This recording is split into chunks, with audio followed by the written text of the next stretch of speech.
hosts, Kim Fernandez and Betsy Koretnick on Sirius 112 and XM 157. All right, have you always been a fast reader? Yes. No, seriously. I'm a fast reader. I love to read. Yeah. Like when you sit down to read a book, I can kill it. Cover to cover. I'm trying to think of what. Oh, the book was called Little Bee. I recommend. But that's a grown-up book. Although I was thinking for my teenager, it would be a good book. Yeah, maybe I'll pass it down as she gets older. Who knows? It's a little a cultural thing, so I have that set aside. Of course, if I'm reading it, she doesn't want to read it. I've already read half of her summer reading. Good to see someone's doing the summer reading list. The good news is that I'm reading it, but she's not. And if that's who you are this summer, or you just want to inspire your kid 365 to be reading, we have good news for you. And his name is Dr. Richard Gentry, reading educator and author of Raising Confident Readers. Good morning to you. Good morning, Kim and Betsy. And welcome to Morning Living. So here's a funny thing. thing. On your show. Hey, you're doing great things to model summer reading and sharing a book with your teenager. Okay, except that that's not inspiring anybody in my house to get on it. And she loves to read, but she doesn't want to read what's assigned. Well, you know, one of my best tips for parents for teaching or for encouraging summer reading is to make summer reading fun. So I should bribe her? Just kidding. No. She cartwheel in front of her while she's reading. Should I do a song and dance act? Summer's a time when the pace slows down, and it's a great time to read for pleasure. And probably the best tip for parents is to make it fun. Don't think of it as a time to teach, but your kid probably needs a break from schoolwork. Think of it as a time to practice what you did on your trip, and that is read for pleasure, lighter reading that's informative, entertaining, or just plain fun. Now, you're an educator. Have you always liked to read? I have since first grade, I guess. My mom taught me to read, and that's one of the things that inspired me to write Raising Confident Readers. You know, parents are really the child's first reading teacher, and they have so much impact on what children do. And just the fact that you're reading in front of your child, you come home from a trip, and you've got news about a new book to share has incredible impact on middle school and teenage readers. I have a question for you about reading and technology. A lot of our kids are way into computers and games and handhelds and whatnot, and the next step for them is to have a handheld reader like a Kindle. Is that something you would recommend, or would you prefer that children, the youngest especially, stick to paper books? Oh, absolutely, I would recommend that. Amazon.com recently announced that the sale of books for its e-reader, the Kindle, outnumbered the sales of hardcover books. So there's no question that technology is having a great impact on reading, and I think kids can benefit from that. However, one of my tips for parents is to establish a routine to try to find a special time, maybe 4 or 5 days a week, to drop everything and read, even if it's only 10 or 20 minutes. And sometimes, it's necessary to unplug and read. Turn off those smartphones, the computer, your iPad, your television, and other gadgets, and pick up a book or ebook and read. So you would do both in that case, cater to their taste and also remind them that there's different ways of reading. Well, how can we do this? How can we make it fun from our youngest readers through the later elementary school and then the older readers who are really reluctant to go to it in the summer? I mean, I hate to say it, but they're so relieved that the school's out. They put everything behind them, including their books. Oh, absolutely. Well, I think one way to make it fun is with younger kids is to read aloud to your child, or to have a middle school or high school reader choose a book to read at the same time, or have fun and have fun talking about it. Reading together is a great way, Kim and Betsy, to bond with your child. Don't think of it as a time to teach, but as a time to bond and enjoy each other's company in the company of books. Well, how old do we start reading to them? I remember, Kim, I don't know if you had this. I had 2 different kids. One could sit there all day, and the other one was gone. You mean and I'm as like, in no, I asleep? have to read to or you. Gone. No, gone. Oh. Under the crib, climbing the walls. Absolutely. That's a great question. My book, Raising Confident Readers, focuses on reading from baby to age 7. It's focusing on beginning readers. Yeah, did you know that a baby can recognize the mom's voice in the first 3 days of life? And when parents read to their babies, they're increasing the data that's coming into the child's brain for language development.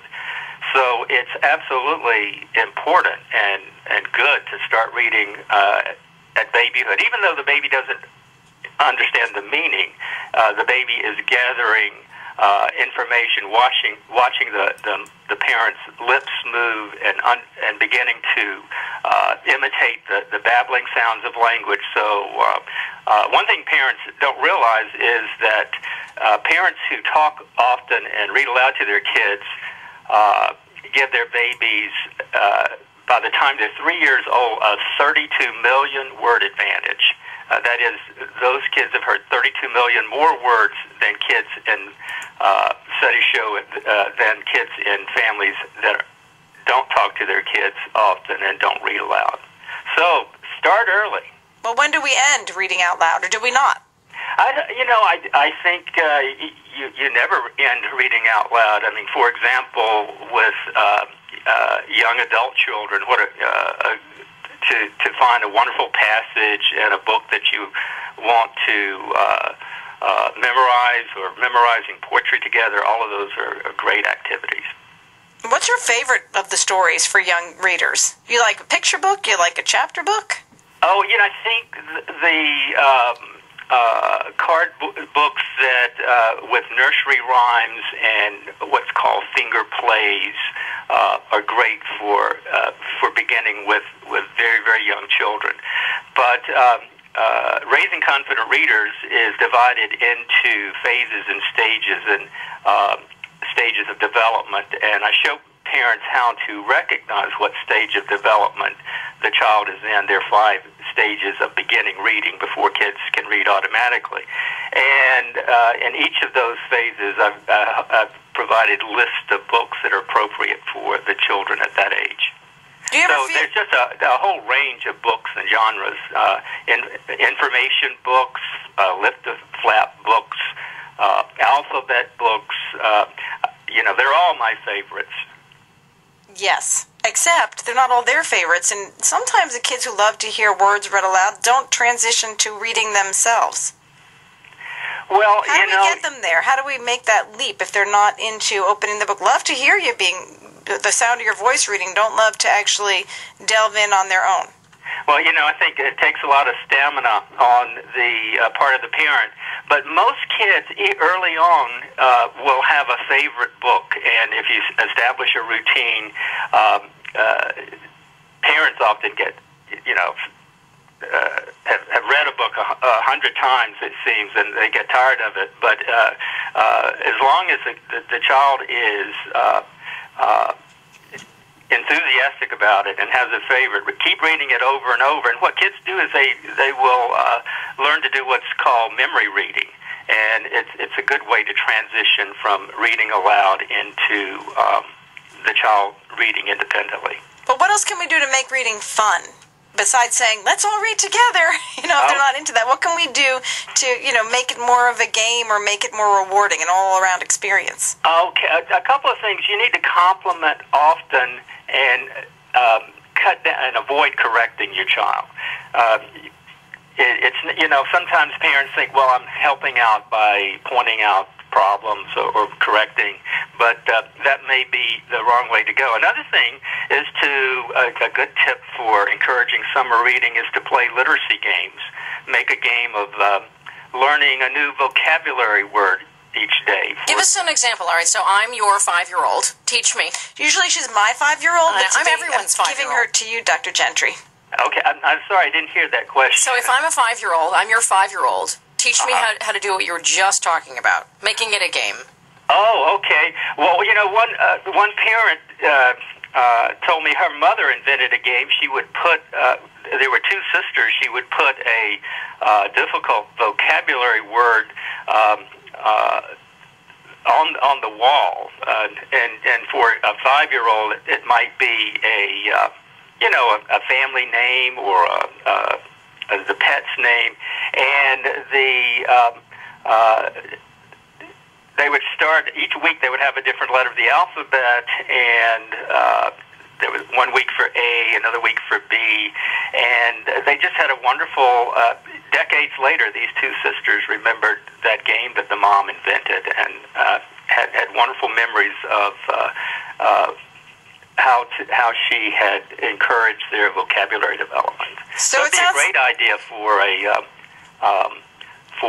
5-year-old playing spelling games on trips, or looking for words on a trip to the post office, or making a map of the grocery store. All of those are drawing pictures and labeling them. A lot of parents don't recognize that. I mean, everybody knows that you're supposed to read aloud to your kid, but one of the things that the research has found is that early readers, kids who read before kindergarten, are what I refer to in Raising Confident Readers as pen and paper children. Many kids write first and read later, and they actually, by writing, they slow the process down. They're activating the same circuitry in the brain that's used for reading, and so having very young children draw and scribble and pretend write leads to reading. It's a great idea. What if you did like Betsy? You could do I Spy in the car, except that after they spy whatever it is they spy, you have to make them spell it. You know what I mean? I spy grass. Remember, compliment, but don't make them do it. Make them do it. Is it ever too late? Challenge, but don't put them down. No, we're not going to put them down. But do you ever feel like there's the bump in the road? Is it too late if they get to be 10, 12, 14 years old to inspire them to get reading on their own? Absolutely not. Some kids struggle with reading. A very small percentage of kids struggle with reading due to neurological impairment. But what we've learned from research with dyslexia is that the brain is really remarkable and can actually compensate. And so the advice to parents is never give up. You always have to stick with it, and even kids who have neurological impairment or something like dyslexia. Many dyslexics learn to read, and what they do is they compensate. Their brains develop, instead of a left hemisphere reading system, they use more of the right hemisphere and more of the frontal lobe for reading.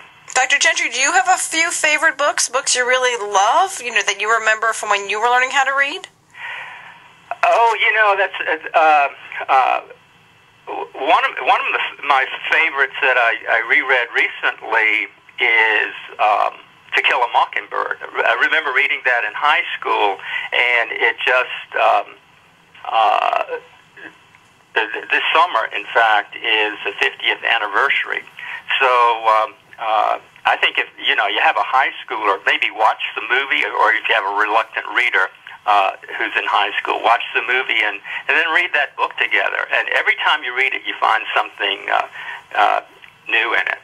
I think Goodnight Moon is the childhood book that's everybody's favorite. It's a beautiful lyrical book that parents can start reading to babies soon after birth, and it's one of the first books that a lot of kids memorize and learn to read. I have memorized that book. And a couple of others. Hey, I'm so glad you could join us this morning, Dr. Richard Gentry, reading educator and author of Raising Confident Readers, and I hope you have lots of spare time this summer to enjoy a few books of your own. Oh, and same to you, and thank you so very much.